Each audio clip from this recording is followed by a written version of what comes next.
UConn snags Kaylee Heckle in the portal, but the story is less about her and more about the philosophical switch that should terrify women's basketball. And we're going to talk about it. You're on the Hoops Cap. Let's get it. Let's get it. Let's get it. Let's get it. Yeah. UConn, baby. Home of the champions. Let's go. All right. Welcome into the Hoops Cap pod. I'm your host, Mark Zanetto.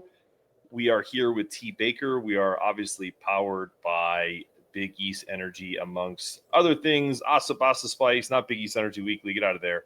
And some other friends of mine, Joey Bail Bonds, like we talked about. We do not want you to use Joey's service, but it's there for you if you need it. 860-916-6747 for all of your oops, I made a mistake situations, for lack of a better word. T, we didn't get a chance to talk since Kaylee Heckle committed because it's only happened, about 24 hours ago. But talk about all of this. Like, I want to hear about the fit because she fills the last spot. There's 15 people on the roster, which is a first. And I want to hear about your thoughts there. And then we'll transition to that strategy switch that I think is a major shift for not only UConn, but what literally should terrify women's college basketball if UConn decides to continue this with or without Geno down the road. Yeah, well, obviously huge news for UConn.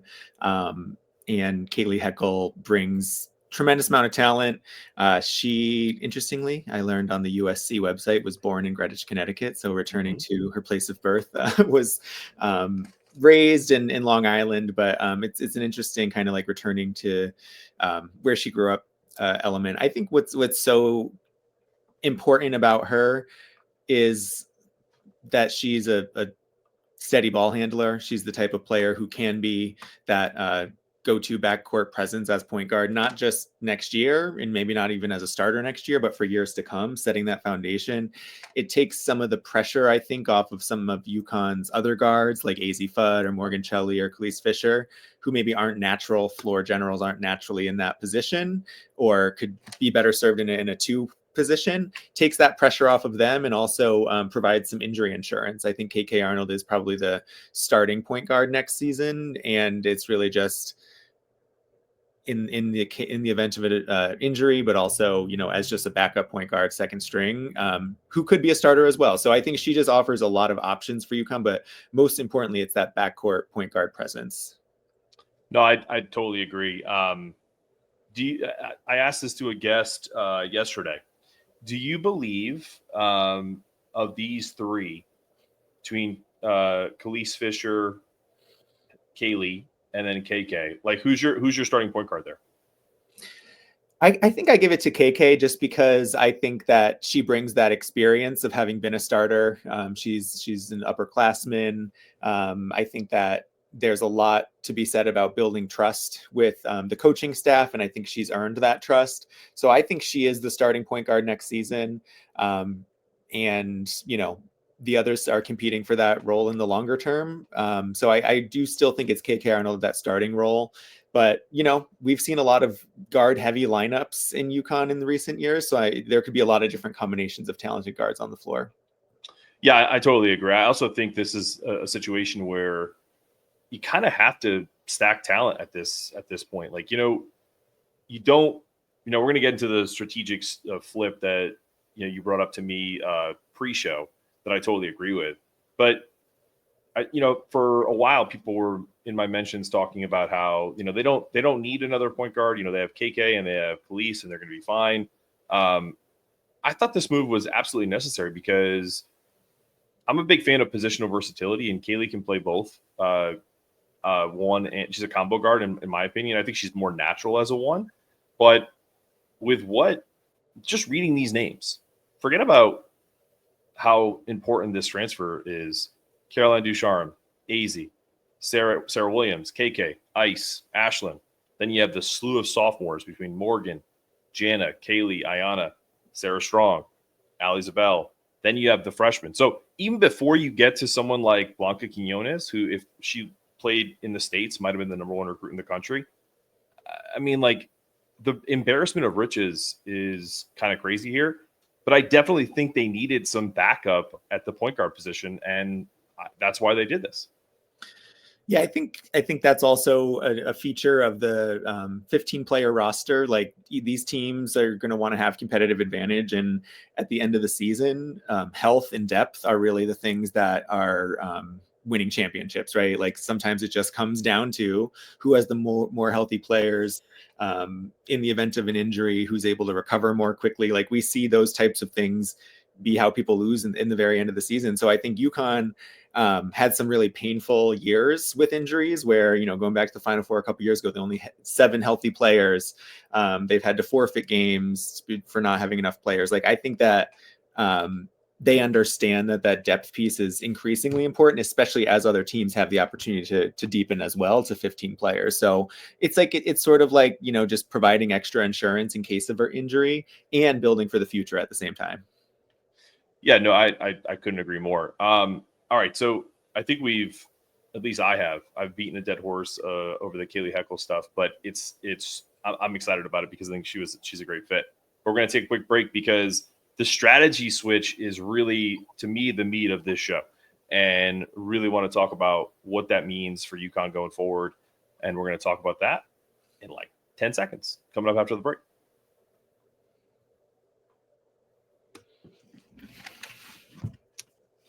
We are back on the Hoops Scout Pod here with T. Baker, talking UConn hoops and recent transfers, and really kind of a strategic flip in how Geno and company use the portal. For years, he has not gone this route. He's typically gone with a grad transfer.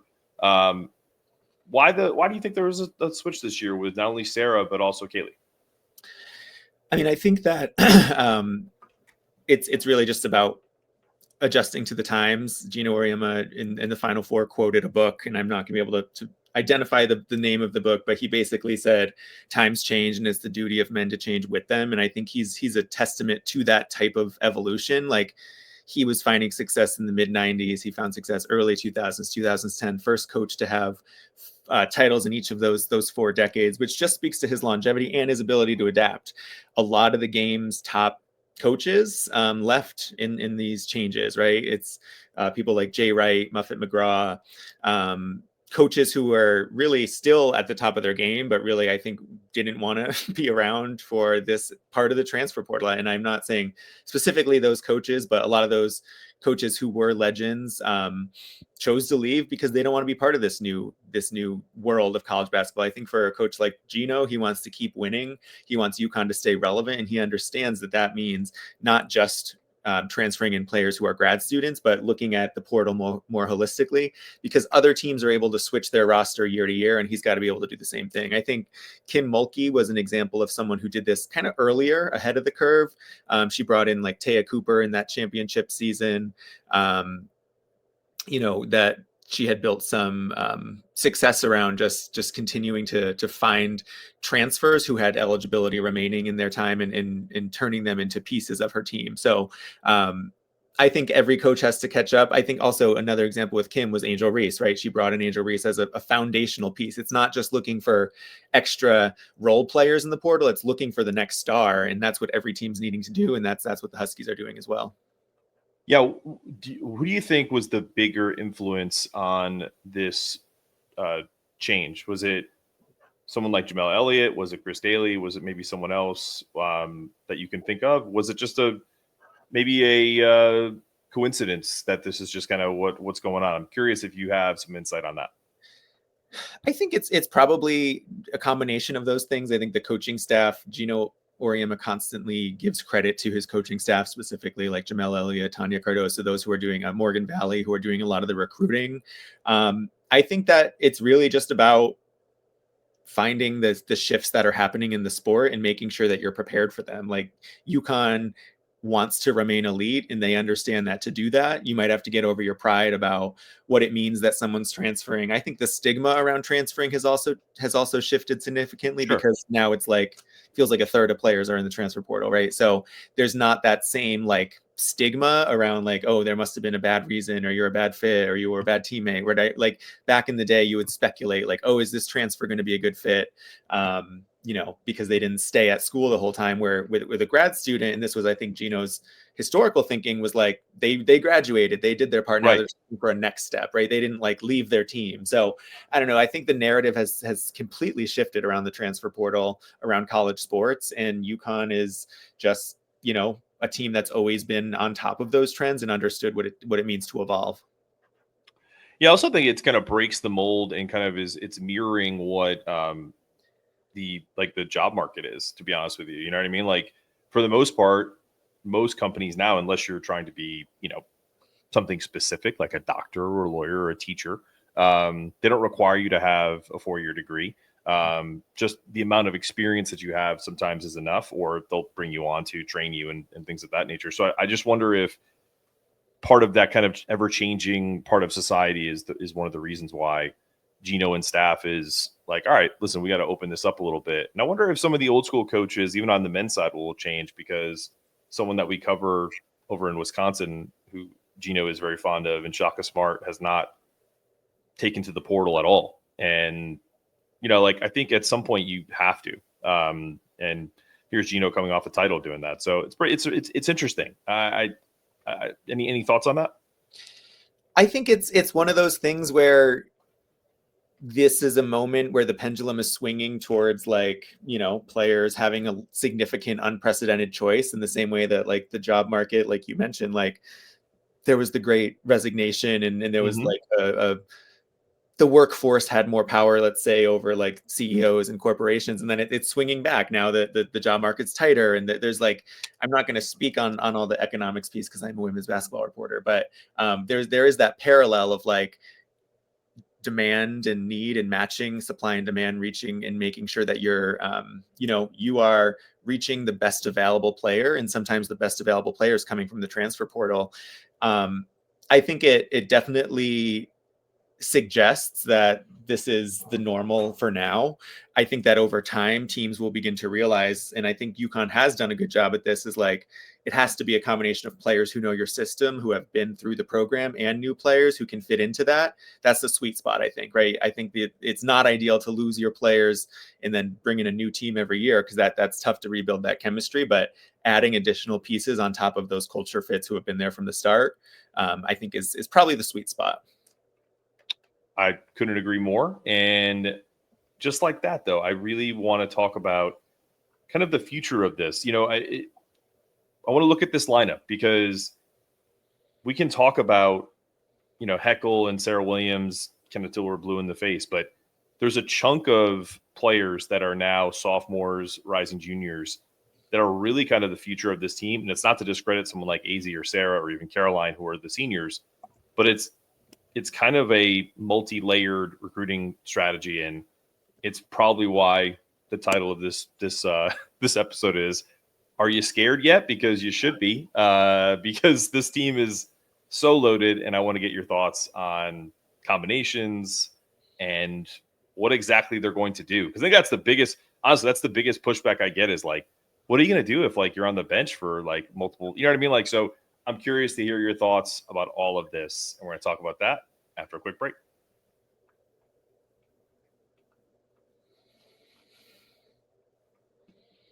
All right, you're back on the Hoopscap Pod with T. Baker here of The Next, and obviously a Big East Energy Hoopscap contributor. All right, T. What do you see from this entire core squad? Because you obviously have Serah Heckle. See, I combined the two.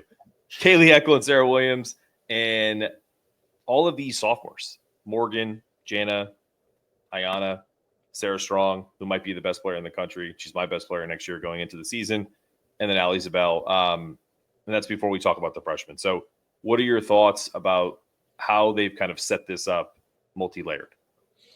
Yeah, well, it's interesting because I'm looking at the Hoop Girls ratings from 2024. Sarah Strong's number 1, Allie Zabel's number 7, Morgan Shelley's number 11, and Kaylee Heckle's number 13. So you have 4 players in the top 15 of that recruiting class, some of which were acquired and recruited out of high school, some that were taken from the portal, like Ali Zabel. So I think it's like, it's a lot of talent, and that comes with how do you manage the talent. I think UConn has always had a lot of talent and has been really good at managing that because of the team culture. Like, I don't think stars on UConn's roster can either get too high or too low. Like, they are very humbled, and stars in UConn's system are, oftentimes pulled into more of a team dynamic. So I think that there are individual stars, but it's also a role-based team, a team that team offense, motion offense. Like, there's a lot of different ways that you can contribute within UConn systems. And I think that's how UConn's been successful at retaining top talent.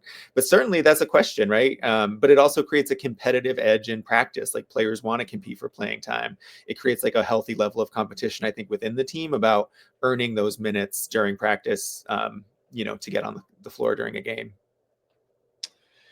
Yeah, no, I totally agree. I think what's interesting to me about this team is how, is getting it to 15, because, and I know people are going to take advantage of it. And I know it's a lot about, I talked about this in the past, like an insurance policy, just in case you have an injury or multiple, like they've had in the last few years. Do you think that's really what it is? Or do you think it's just like, hey, we have 15 slots. Like, why wouldn't we fill it? Because I almost feel like it's a double-edged sword. You're doing this so you don't have to go heavy portal, right? Mm-hmm. And you're doing this so you don't have like a 5 or 6 person recruiting class. In this year they only have 3. Like, what do you think the strategy lies more in, kind of preventing heavy portal usage, or is it so you don't have to go crazy and get a really large recruiting class? I think it's probably a little bit of both. Like, in my opinion, it's really like, in this new era where transfers are very common, you can pretty much expect that at least one player will transfer out of your team in the offseason. Like, if you look at the data, it's probably up to like 2.5. I don't know. I'm just making that up. But there's a lot of players that transfer in the offseason. So I think if you have 15 players, you're sort of building in that expectation that maybe some of these players won't last 4 years. We saw that with Caden Samuels. We've seen it with other UConn transfers in the past. And I think it is about maximizing the spots you have and making sure that they're filled with talent that you want there. And, just building in for the inevitable, like, how much more am I going to have to build this roster if players turn over next year, right? So it's really, and what I'm fascinated by and what I want to know is when and who will be announced as the general manager for UConn women's basketball. That's a new position within college sports. And I'm curious who that will be, what type of person would step into that role, how they interact with a coach like Geno Auriemma, who is used to kind of being the big boss, like, I don't know. It's just a dynamic of sports, college sports, that I'm very intrigued by. And I'm curious when we're going to hear that announcement of who UConn's GM is going to be. Do you think it's a former coach a la the men with Tom Moore, who's been on the staff? Or do you think it's some teams, at least on the men's side, have gone to actual front office folks in their own professional leagues? Or do you think it's someone in the UConn family that kind of knows Geno well, maybe a former player that's older, that's retired? I'm just curious. I could see, if I were to make a prediction, I think that potentially Tanya Cardozo or Jamel Elliott would be promoted to that position. Someone in the UConn family, people who are very familiar with the current roster and its construction, people who understand that Geno Auriemma's coaching career is limited and who can work with him. Like, I don't anticipate like a newbie coming in sort of like to the UConn program at this stage of Geno's career and being the general manager being a super smooth transition. But if you have people who have coached alongside him, won championships with him, know the personnel, can sell the school, like, I think that would be a great use of one of those assistant coaches, and a position potentially that's builds in longevity and a transition to whoever the future coach is, right? Having some level of continuity between who the GM is now and who it can be in the future. Yeah, no, it's a great point. And maybe we'll do this on another show, but like, I honestly could see them. It all depends, because on the men's side, the reason why Tom Moore was promoted into this position and they brought in Mike Nardi as a younger guy from Ohio State, from Villanova, is because they saw potential in a younger coach who Dan really respected, right? So they bring him in and they promote Tom. Tom had been doing dual roles anyway, so it was like a seamless transition. Plus, it gets him off the road. Like, Tom is older. He got a chance to just kind of, now he's just there. He's just in Connecticut, just gets to kind of help with the support staff, doesn't have to be traveling a ton. So if someone's got, like Jamel is on the road all the time. So like maybe she's the one that's like, hey, I'd love to do this because I'm just speculating, right? Or in the future, they bring in someone that's kind of got some gravitas, like a Jen Rosati or a Rebecca Lobo or someone like that, just because it kind of helps to kind of keep the continuity of the Yukon family. And then also they've worked with Geno and whoever else replaces him. Yeah. And I mean, to speak to our last episode, the days for the sun might be numbered. So Jen Rosati might be looking for a job. She might be looking for a job. It's true. And I hate that for her because she's one of my favorites ever. And I love the interview I did with her. So, that's the first thing that pops in my head is like someone that, because that's what happens in pro sports anyway. Yeah.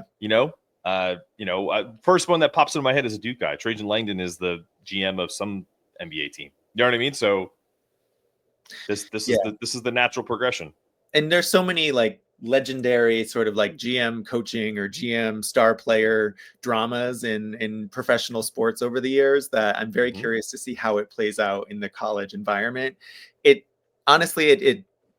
It's confusing to me what exactly that would look like right in this moment. Right. Can GMs fire someone? Like, what are the rules around being in not really an employee, but kind of an employee of a university, right? Like, those are the types of labor questions that come to mind for me. But it's going to be an interesting couple of years as this transition happens. And I'm just very curious if they're going to put someone in that position for this season and when we'll hear that announcement. The other interesting part of this before we go is forget about the labor laws and things of that nature. That's a whole other show. But where does this person sit? Do they sit up top? Do they sit on the bench?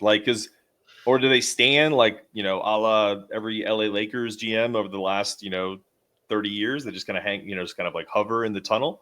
Because honestly, that was a question that was asked to Tom Moore. It's like, are you going to be like not on the bench? And he was just like, we haven't discussed it. So like that, I mean, even internally from someone down the hall from Geno, like they don't even know what they're going to do. And maybe they know now. That was like a month ago. But that'll be interesting. Like once they hired this person, do they kind of float around during game day or do they? I'm just curious. Like what would you prefer? They hired you as GM. Do you want to sit on the bench or do you want to run around?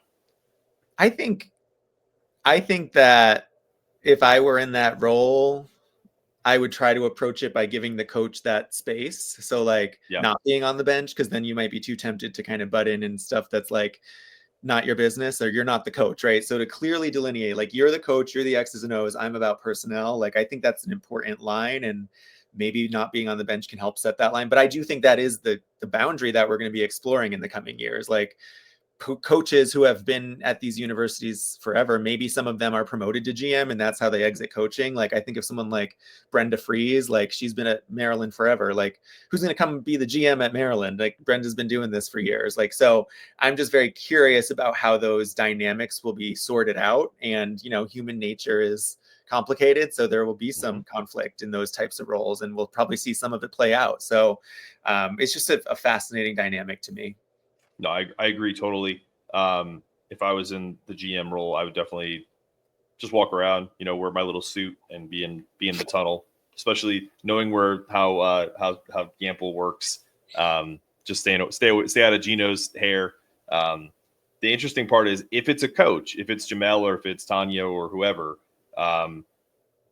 having been a coach, you might have to get off the bench because then you don't mess around with the dynamic of whoever took your position or if they're just going to go with, you know what I mean? Because I wonder like how Tom's going to deal with that because Tom's a pretty vocal guy. He was a head coach at Quinnipiac. I'm curious to see how that plays out, but it'll be an interesting side note as the future holds for UConn women's basketball for sure. What do you think about potentially Geno retiring into a GM role? Oh God, that would be awesome. That's a speaking of walking around in the suit, can picture him, I think it'd be a tracksuit by then. I don't know if it'll be a suit. You know what I mean? We might get him some comfy clothes to walk around in. Yeah. But I mean, would that be like? Isn't that like the perfect thing for Geno to kind of like Transition sunset his out. career and looking like Red Auerbach with your cigar, like the Celtics guy, like just another title. Let's go get it. Yep. Well, if it happens, you heard it here first. I love it. We're gonna make sure we clip that, so if it does happen, I'll be like, remember 4 years ago when T said this? All right, this is a great episode. Really appreciate you. Go check out everything that T has on his socials and at the next, and hopefully in the future here with some Big East coverage. So look, Hoops Cat Pod, we're on all the time. You know it. That's it for today. Let's get it. Let's get it. Let's get it. Let's get it. Yeah. UConn, baby. Home of the champions. Let's go.